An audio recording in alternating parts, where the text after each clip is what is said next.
আসসালামু আলাইকুম রহমতুল্লাহ। কোরআনিক ইনসাইডের এই পর্বে আজকে আমরা আলোচনা করব একটি গুরুত্বপূর্ণ বিষয়, সেটি হলো মাশা আল্লাহর যে হ্যাকমত, এর যে উদ্দেশ্য, এর যে ওয়ার্ল্ড ভিউ, সেটা নিয়ে আল্লাহ সুবহানাহু ওয়া তাআলা সূরাতুল কাহফের 32 নম্বর আয়াতের মধ্যে একটি উদাহরণ পেশ করেন আমাদের জন্য, একটি এক্সাম্পল দেন, যার মধ্যে দিয়ে আল্লাহ তাআলা এই মাশা আল্লাহর পিছনে যে উদ্দেশ্য হ্যাকমত সেটা আমাদেরকে এখানে ফুটে তোলেন। আল্লাহ তাআলা এখানে দুজন ব্যক্তির আলোচনা করেছেন। তার মধ্যে একজন ব্যক্তিকে আল্লাহ তাআলা দুইটি বাগান দান করেছেন এবং সেই দুইটি বাগান ফল মূলে খুব স্বয়ংসম্পূর্ণ ছিল এবং খুব প্রাচুর্য ছিল ওই বাগান দুটি।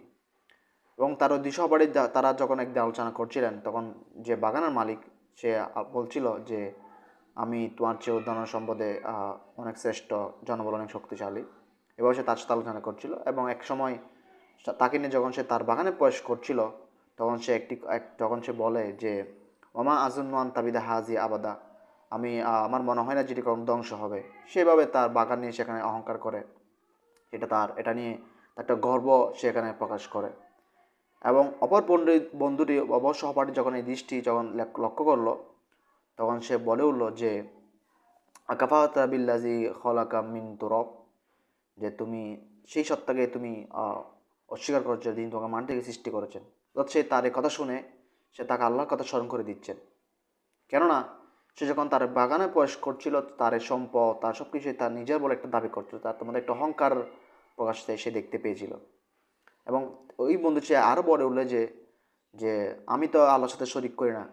এবং সে এই কথাটা তাকে বলছিল যে তুমি যদি এমনটা হতে, তা আল্লাহর শরিক না করতে, তাহলে তুমি তো বলতে যে বাগান প্রবেশ করার সময় তুমি বলতে মাশাআল্লাহ।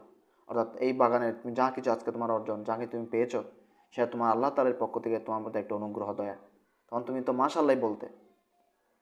তখন দেখা যায় এক পর্যায়ে গিয়ে তার এই বাগানটি ধ্বংস হয়ে যায় এবং সে তখন রিয়েলাইজ করতে পারে যে তার আসলে এমনটা বলা উচিত ছিল না।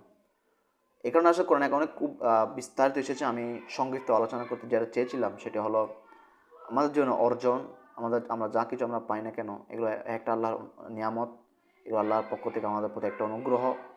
এবং এগুলো আমাদেরকে যখন আমরা এগুলো শুকরিয়া আদায় করবো, তখন আমাদের এগুলো আল্লাহর দিকে সঁপে দিতে হবে। যে ঠিক এখানে যেমন সে একটিমাত্র সে মাশাআল্লাহ না বলার মধ্য দিয়ে সে তার এগুলো একটা তার অহংকার, তার একটা নিজের একটা অর্জন বলে সেখানে প্রকাশ পাচ্ছিল। এবং এই ঘটনার মধ্য দিয়ে আমরা এটাও জানতে পারি যে আমরা যখন আল্লাহ তাআলার নিয়ামতকে শেয়ার করি, পক্ষান্তরে তার সাথে তার নিয়ামতকে শেয়ার মানে তার সাথে শরিক করা, নামান্তর। যেরকম এখানে দেখতে পাই, সে তার বাগানকে নিজের বলে সে দাবি করছিল, সেটা তার অর্জন, তার অহংকার। কিন্তু অপর সহপাঠী বলছে যে তুমি আল্লাহকে তুমি অস্বীকার করছো, তাই সে এখানে শিরক হিসেবে সেটাকে এখানে উল্লেখ করা হয়েছে।